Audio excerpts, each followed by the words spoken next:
Fala pessoal, vocês estão no canal Corte 51. O link do episódio completo está na descrição do vídeo. Agora, bora pro corte. Porque cada ser humano, na sua trajetória, ele carrega um ensinamento, ele carrega seus dilemas, e isso... Medos, convicções... Tudo isso é fascinante. E tem mudanças, né? Tem grandes mudanças na vida que transformam a vida dele, vai para um lado que ele não imaginava. E a pessoa, assim, quando ela começa a contar, ela mesma se impressiona de quanto a vida dela é rica, Ela né? não percebe o quanto a história dela é interessante. Né? Desde que haja um bom contador de histórias. Essa é a nossa função. Né? Que saiba fazer algo de uma forma atraente. Né? A gente precisa fazer o texto de uma forma que atrai as pessoas, de uma forma que seja prazeroso de se ler aquele conteúdo. Né? Então, a arte de fazer um bom roteiro, de como contar, de ter assim, de surpreender o leitor para envolvê-lo ao mesmo tempo, que é o X da questão. Exatamente. E quando você chega você vem para São Paulo, já direto para Globo, ou você vai para o Rio? Eu vim para São Paulo. Para São Paulo. Exatamente. Com 17 anos eu fiz isso. E aí, você foi morar onde? Como que você fez? Eu vim morar numa... Primeiro eu fui morar com meu irmão, que estudava medicina aqui, mas eles não limpavam tanto o apartamento e eu tinha alergia a pó e comecei a passar mal. Aí eu precisei morar numa pensão. Era uma pensão na Rua Bahia, em Higienópolis, que era perto da Globo. A Globo ficava na Praça Marechal Deodoro e foi ali que eu morei, né? Logo no começo, com 17 anos, né? Enfim. Já pagando as contas? Já pagando as contas, já fazendo matéria para o Jornal Nacional, né?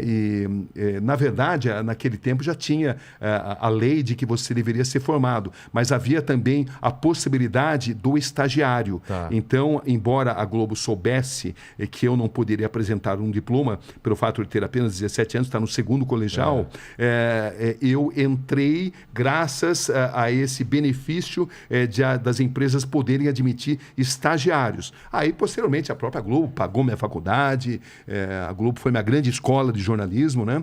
Mas eu lembro que já logo de cara... Foi a primeira coisa que você fez grande assim? Aqui?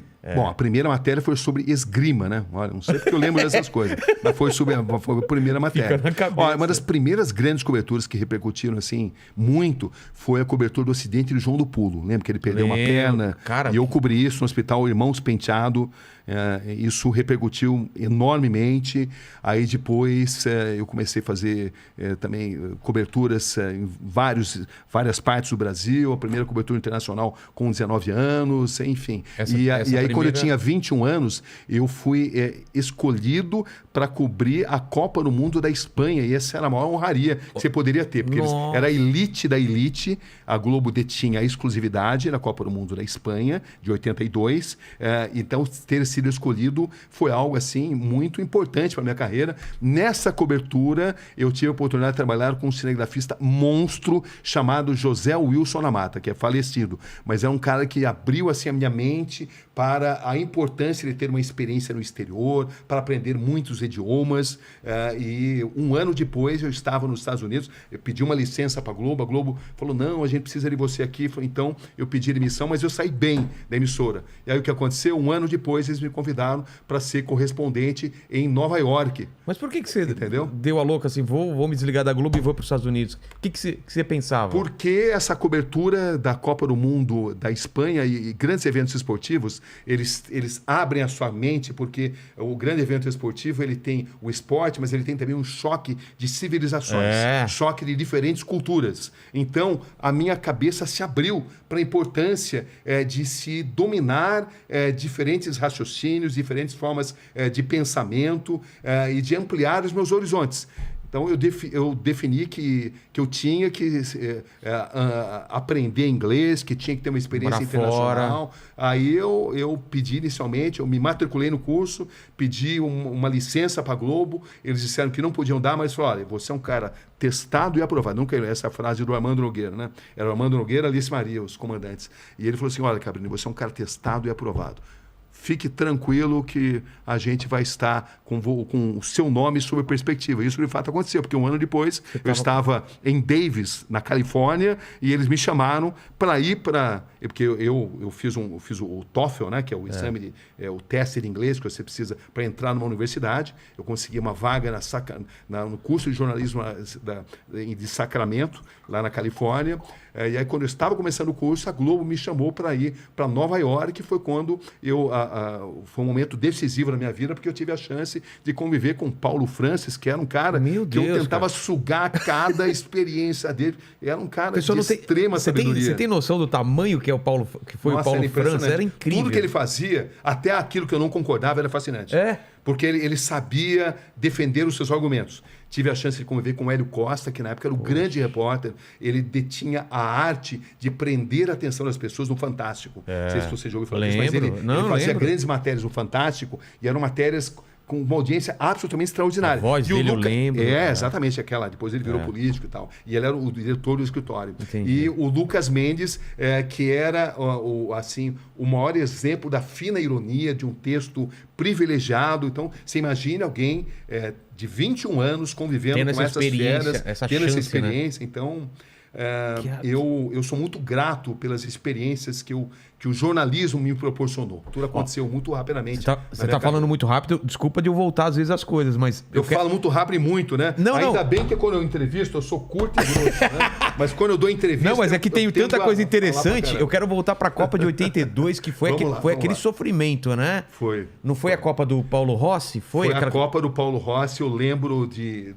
eu estava no... Você estava onde nesse jogo? É o seguinte, eu inicialmente cobri os aniversários da Espanha, que eram Honduras, a Irlanda e a Iugoslávia. E a cobertura foi tão boa justamente porque eu obedeci um ensinamento que me foi passado por Raul Bastos, que era um grande jornalista na época. Ele falou: Cabrini, conte uma boa história. Eu falei: então eu vou tratar de contar boas histórias. Então eu lembro que na Irlanda tinha ali, na Iugoslávia, tinha gêmeos, então a história dos gêmeos, que eram confundidos até dentro do campo.